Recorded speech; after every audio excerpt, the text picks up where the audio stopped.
Nous sommes 6 élèves du lycée Bernard Palissy d'Agen et nous avons cherché cette année comment recréer un nouveau tube de Rubens compatible avec les exigences de sécurité.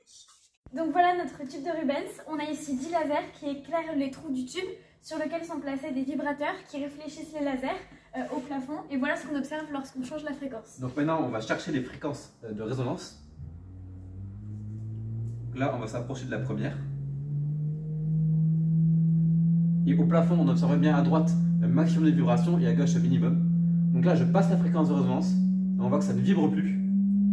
Et quand je vais m'approcher de la prochaine fréquence de résonance, on va voir que ça vibre à nouveau sur la droite et à gauche, il y a notre minimum de vibration. Il nous faut donc distinguer les modes de résonance. Pour ce, soit C, la vitesse du son dans l'air, et grand L, la longueur de la colonne d'air, toujours plus petite que la longueur du tube. Nous avons donc, pour un tuyau fermé aux deux extrémités ainsi qu'un tuyau ouvert aux deux extrémités, la fréquence fondamentale qui est F1 est égal C sur 2 grand L.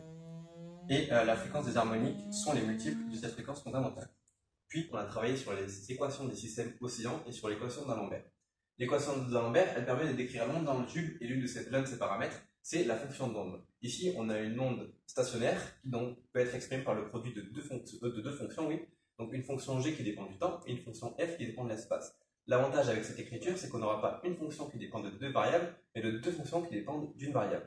Donc ça va nous permettre de réécrire l'équation d'Alembert de façon à avoir deux membres qui ne dépendent pas de la même variable, mais qui sont pourtant égaux. Donc ça, pour f, ça nous permet d'écrire que la dérivée seconde de f plus k carré multiplié par f du x égale à 0. K, c'est quoi? C'est le vecteur d'onde, donc le nombre d'ondes par unité de longueur.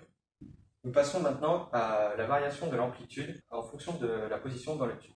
Ainsi, nous avons déplacé pour cette expérience un microphone à l'intérieur du tube. Nous obtenons cette courbe. Nous pouvons visualiser 4 fuseaux correspondant au 4e harmonique tuyau.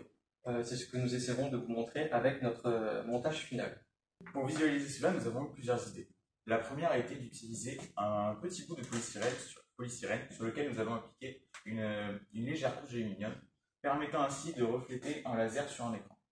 La deuxième a été d'utiliser des bulles de savon posées sur les trous que l'on essaye ensuite de faire vibrer. Enfin, nous espérons pouvoir utiliser une machine à fumer. Nous voulons maintenant savoir si les vibrations de nos petits systèmes réfléchissant à la lumière laser sont à l'image de l'amplitude de la tension du microphone au même point.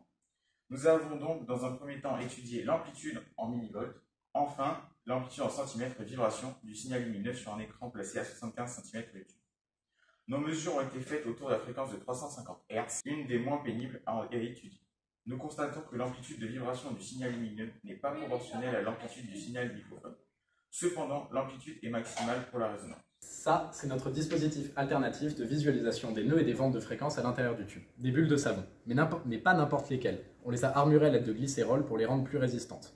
Au début, on voulait les mettre au-dessus des trous du tube et envoyer le son pour voir comment elles vibraient. Mais ça marchait pas comme on le voulait, alors on s'est rendu compte un peu au hasard qu'il y avait deux taches de lumière qui se rapprochaient ou s'éloignaient en fonction des fréquences sur les bulles. Donc on a pu filmer les trous de notre tube avec un film de savon éclairé par la lumière à l'aide de ces caméras.